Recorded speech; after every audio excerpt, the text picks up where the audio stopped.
I'm learning a lot about metanoia. You know what that means? No. It's the changing of your mind. So the same way that a caterpillar goes through metamorphosis and it goes into a chrysalis. People call it a cocoon, but it's really a chrysalis. And then they come out as a butterfly is the same way I think as humans we go through metanoia and we go through a period where we isolate and we change our minds. Let's unpack metanoia and the chrysalis. And I also want to show how the chrysalis and metanoia equals whole healing. So as she explained in the video, the chrysalis is the most important part, but not everybody does it. So the literal meaning is the chrysalis is the pupal stage of a butterfly's life cycle. It's the transformative phase between the caterpillar and the butterfly. During this time, the caterpillar is enclosed in a protective casing while it undergoes complete metamorphosis. It's breaking down its old form and being remade into something new. It's a process of hidden transformation and radical change. The symbolic meaning of chrysalis represents transformation and rebirth. The process of becoming something greater than before. It's a transition, being in an in-between stage, no longer who you were, but not yet who you'll become. And then it's preparation and hidden growth. It's development happening in silence or obscurity before public emergence. And then there's protection and process. It's a safe cocoon-like environment where internal change occurs before external revelation. Metanoia is a Greek word. I love etymology because when you understand the origin of words and the meaning behind the origin of the word, it helps you better understand the concept. And so metanoia is a change of mind, a transformation of heart, or repentance. So it comes from two Greek roots, meta meaning after or beyond, and noia meaning mind. So literally, metanoia means to think differently afterward or to undergo a deep inner transformation. So the worst thing that we could do is go through something and not learn from it and not have a deep inner transformation and to think differently after the experience. So in practice, metanoia is a change of perception, seeing life through God's truth rather than human logic. It's a change of heart, moving from self-centeredness to God-centeredness, a change of direction, walking differently because your mind and your heart have been renewed. Because when you are healed, you move different. So it's not a one-time act. It's an ongoing spiritual evolution, the daily process of allowing God to reshape your thoughts, emotions, and habits.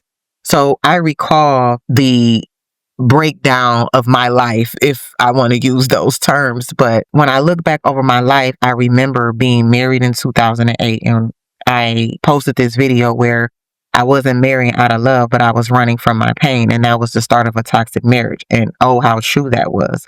And so at the age of 27, I really didn't know who I was. I hadn't processed previous traumas.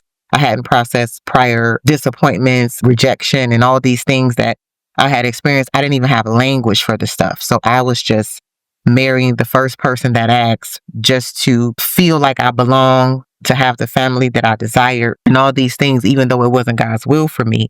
And so throughout those 10 years, God allowed us to spend 10 years together. And during those 10 years, there were choices that were made that I didn't always agree with. We were constantly clashing because we had two different mindsets. So we weren't evenly yoked. Between 2018 and the end of 2019, I am still hurt. I'm distraught. I just lost everything. My daughter's going off to college. I gave up my house in 2017. Then my husband ended up being detained in 2018, deported in 2019. And so now I have started entertaining people that I wouldn't normally entertain, going out to places where I wouldn't normally frequent, dressing provocatively when I normally was conservative. And I was just really acting out of my pain. And so I ended up in a compromising situation. And I remember asking myself, how did I get here? And so the Lord had to give me a glimpse of how far I was drifting away from him. And so I finally said, you know what? I need a change of environment. I need to relocate. And so what I thought was a relocation for a career ended up being God's way of reorienting, and it was really reformation. And so I ended up coming to North Carolina, but what we don't realize is you can run from a place, but your old habits still go with you.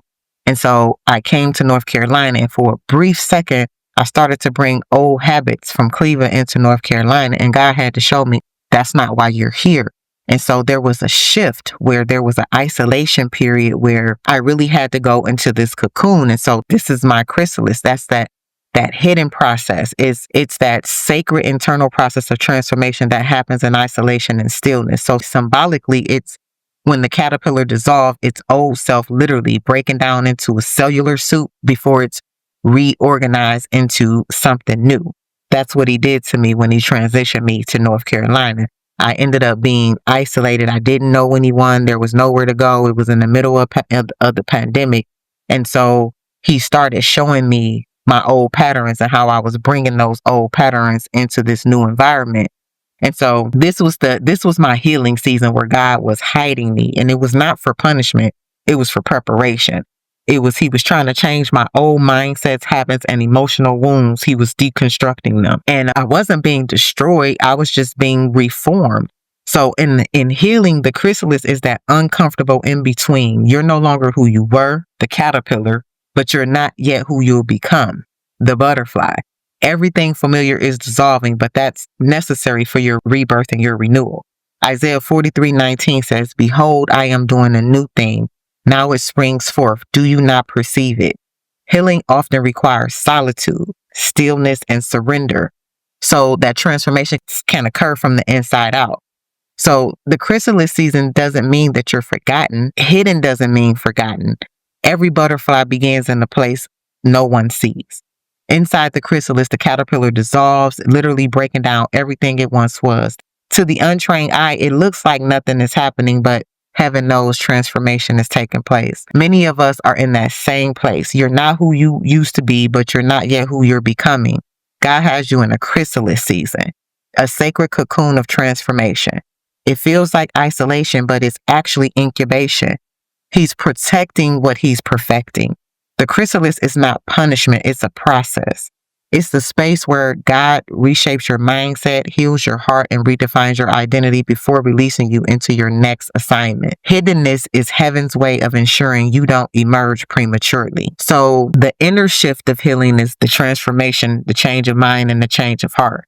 It means a new way of seeing, a change in consciousness. So spiritually, metanoia is the moment your mind and your soul realigns with truth. When you see life through God's perspective instead of your pain, trauma, or fear. In healing, metanoia is the mental and emotional renewal that follows the chrysalis. Once you sat in a cocoon long enough, your perception shifts.